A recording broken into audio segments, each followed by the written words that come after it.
যিদিনাখন ভোট গণনা হৈছিলে আৰু তাৰে ফল ডিমৰীয়াবাসী ৰাইজে দিছে আৰু আগন্তুক দিনত ৰাইজৰ প্ৰতিনিধি হিচাপে ৰাইজৰ প্ৰতিটো সময়ত প্ৰতিটো মুহূৰ্তত ৰাইজৰ লগত থাকিবলৈ আমি চেষ্টা কৰিম।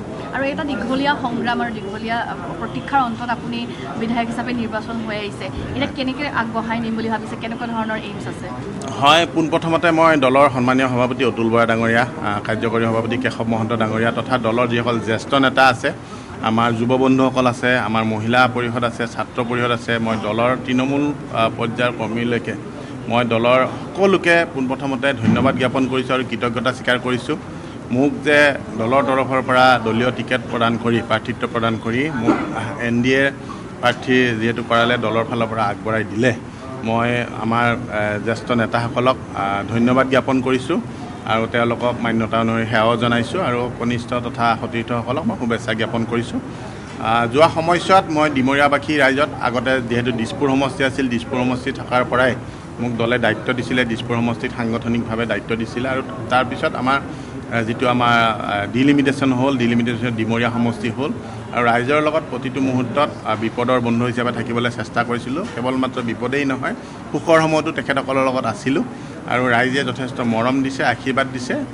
নৱগঠিত ডিমৰীয়া নতুন বিজয় প্ৰাৰ্থী বা নতুন বিধায়ক আমি যেতিয়া হ'ম আৰু তো নতুনেই হ'ব সকলোখিনি আৰু ৰাইজে যথেষ্ট আশা কৰিছে। মোৰো নিজৰ এটা সপোন আছে, যিহেতু যোৱা সময়ছোৱাত যোৱা 27 বছৰে মোৰ সতীৰ্থ আছে অংশুমান দত্তৰ লগতে আমি বহুত বতাহ আহিলে, বহুত ধুমুহা আহিলে, বতাহ ধুমুহা পাৰ কৰিও আমি সংগ্ৰাম কৰিলোঁ, আমি সাধনা কৰিলোঁ। সংগ্ৰাম আৰু সাধনাৰ ফল বুলি আমি ভাবিছোঁ আগন্তুক দিনতো ৰাইজৰ বাবে দিনে নিশাই কাম কৰাৰ কাৰণে আমি চেষ্টা কৰিম আৰু ৰাইজে যিমান মৰম দিছে মৰমসমূহ আমি ভালকৈ বুকুত বান্ধি আমি ৰাইজৰ মাজতেই থাকিম বুলি আজি আপোনালোকৰ যোগেদি প্ৰতিশ্ৰুতি দিছোঁ।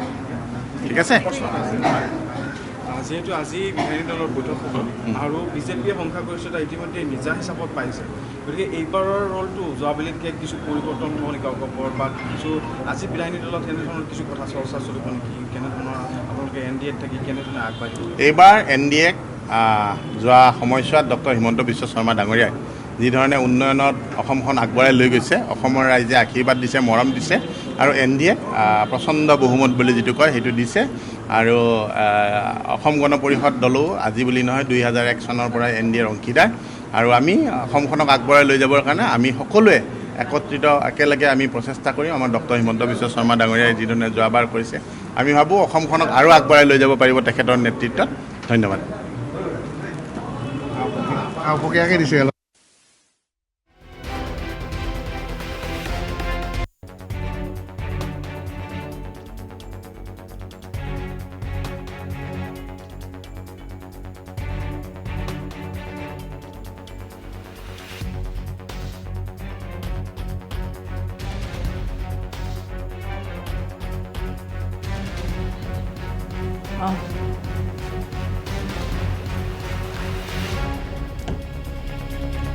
আৰু এইদৰে দেখিবলৈ পোৱা গৈছে আজি যিহেতু নৱনিৰ্বাচিত বিধায়কসহ অগপৰ প্ৰথমখন বিধায়িনী সভা অনুষ্ঠিত কৰা হৈছে আমবাৰী মূল আৰু এতিয়া দায়িত্ব বাঢ়িছে সমষ্টিবাসী ৰাইজক নিশ্চয় সন্তুষ্ট কৰিব লাগিব। যিসকল লোকে মোক ভোট দি জয়যুক্ত কৰিছে তেওঁলোকক মই বহু শুভেচ্ছা জনাইছোঁ, তেওঁলোকে যে মোক ভোট দি জিকাইছে সেয়াই আৰু।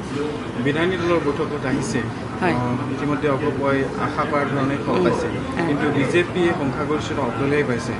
অগপৰ ভূমিকাটো কেনেকুৱা হ'ব এইবাৰ? আমি দলটো আগুৱাই নিয়াৰ ক্ষেত্ৰত চেষ্টা কৰিব লাগিব আৰু আমাৰ যিসকল ভোটাৰ তেওঁলোকৰ যি প্ৰয়োজনীয় সেইখন আমি পূৰাবৰ কাৰণে চেষ্টা কৰিব লাগিব। নিশ্চয়কৈ কাৰণ এইবাৰ 5 বছৰ যিহেতু বিধায়িকা হিচাপে আছিলে, পুনৰবাৰ নিৰ্বাচিত হৈছে, কোনকেইটা কামক প্ৰথমতে অগ্ৰাধিকাৰ দিব? প্ৰথমটো সমষ্টি ৰাস্তা ঘাট এইবোৰতো আছে, সেইবোৰ কৰিব লাগিব আৰু যুৱ মহিলা শিশু এইবিলাকৰ কথা তেওঁলোকক কেনেধৰণে আমি সহায় কৰিব পাৰিব এইবিলাকে আমাৰ প্ৰধান উদ্দেশ্য।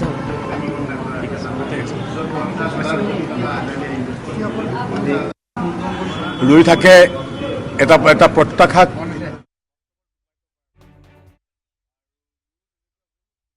অসম আন্দোলনৰ পৰা ছাত্ৰ সন্থাৰ দায়িত্ব লোৱাৰ পৰা গুৱাহাটী বিশ্ববিদ্যালয়ৰ দায়িত্ব লোৱাৰ পৰা এগৰাকী ছাত্ৰ কৰ্মী হিচাপে উকিল সন্থাৰ যি পৰিক্ৰমা তাৰ পৰা আহি আজি ৰাজনৈতিক পৰিক্ৰমা আৰু ৰাইজে আশীৰ্বাদ আছে। সত্ৰ সংস্কৃতি পীঠস্থান বৰপেটা সত্ৰৰ আশীৰ্বাদ আছে, শিল্পনগৰীৰ আশীৰ্বাদ আছে, আমাৰ বৌদ্ধিক যি বৈষ্ণৱ ক্ষেত্ৰ বুহৰীৰ আশীৰ্বাদ আছে।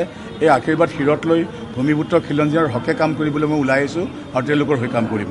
পিছে অগপৰ একধৰণৰ এইবাৰ ৰোলটো অলপ বেলেগ হ'ব, যিহেতু বিজেপি অকলেই সংখ্যাগৰিষ্ঠতা লাভ কৰিছে, গতিকে কেনেধৰণৰ এক বিধায়িনী দলৰ এই কথাটোতো মোৰ হাতত নাই, এই আমাৰ লিডাৰে ক'ব। আমাৰ লিডাৰ আছে, আমি আজি ধৰি লওক এনেকুৱা আমাৰ দলৰ লিডাৰশ্বিপ আমি ঘোষণা কৰিম আজি, আৰু আমাৰ দলৰ লিডাৰে এই সিদ্ধান্তটো ল'ব। আৰু আমাৰ মূল যিটো পাৰ্টি আছে, আমাৰ সেই পাৰ্টীয়ে এটা হুইপ জাৰি কৰিব আৰু তাৰপিছত দলে এইটো এক্সিকিউশ্যন কৰিব।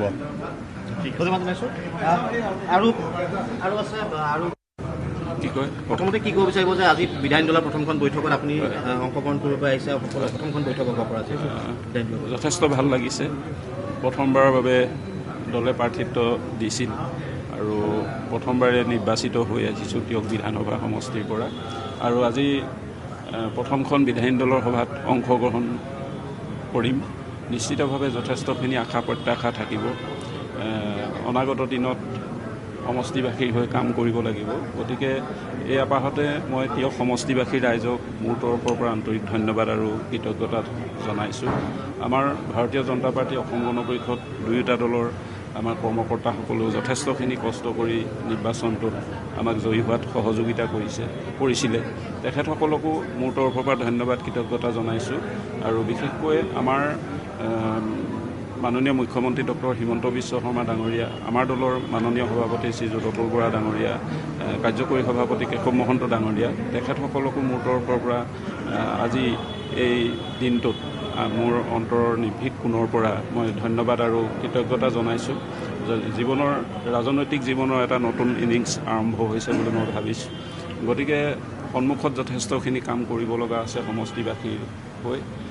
এইখিনি কাম আমি কৰি যাব লাগিব। ৰাইজৰ আশা আৰু প্ৰত্যাশা পূৰণৰ ক্ষেত্ৰত যিখিনি ব্যৱস্থা গ্ৰহণ কৰিব লাগে চৰকাৰখনৰ লগত থাকি, দলটোৰ লগত থাকি আমি নিশ্চিতভাৱে অনাগত দিনত সেই কামখিনি কৰি যাব লাগিব। যিহেতু আপোনালোকক ৰাইজে যথেষ্ট মেণ্ডেট দিছে, এশটা চিট কম কথা নহয়, আৰু গতিকে আপোনালোকৰ দায়িত্ব কিন্তু এতিয়া দুগুণ বৃদ্ধি পাইছে, আপোনাৰ ৰাইজৰ কাৰণে কাম কৰে। হয় হয়, মই সেই কথাটোৱে কৈছোঁ যে অসমবাসীৰ ৰাইজ আচলতে উন্নয়নৰ পক্ষত আছে। প্ৰকৃতাৰ্থত আপুনি যিটো মেণ্ডেটৰ কথা ক'লে, এইটোৰ পৰা এই কথাটো প্ৰতিপন্ন হয় যে সমগ্ৰ অসমবাসী ৰাইজে প্ৰকৃতাৰ্থতে উন্নয়ন বিচাৰিছে। গতিকে আমি উন্নয়নমূলক কামবিলাক অনাগত দিনত কৰিব লাগিব। ৰাইজৰ আশা আকাংক্ষাবিলাক পূৰণৰ ক্ষেত্ৰত যাতে আমি প্ৰতিগৰাকী বিধায়কে কোনো ক্ষেত্ৰতে ক'তো যাতে আমাৰ ত্ৰুটি ৰৈ নাযায়, আমি খুব চিনচিয়াৰলি কাম কৰিব লাগিব। কাৰণ ইমান এটা ডাঙৰ মেণ্ডেট এইটো অসমৰ ৰাজনৈতিক ইতিহাসত প্ৰথমবাৰৰ বাবে হৈছে। গতিকে মই কৈছোঁৱেই যে এই গোটেই কথা বতৰাবিলাকে আমাৰ সন্মুখত যি ধৰণে আজি আমি আনন্দ কৰিবলৈ গৈ আছোঁ, ঠিক একেধৰণে আমাৰ সন্মুখত কিন্তু ডাঙৰ প্ৰত্যাহ্বানো আছে।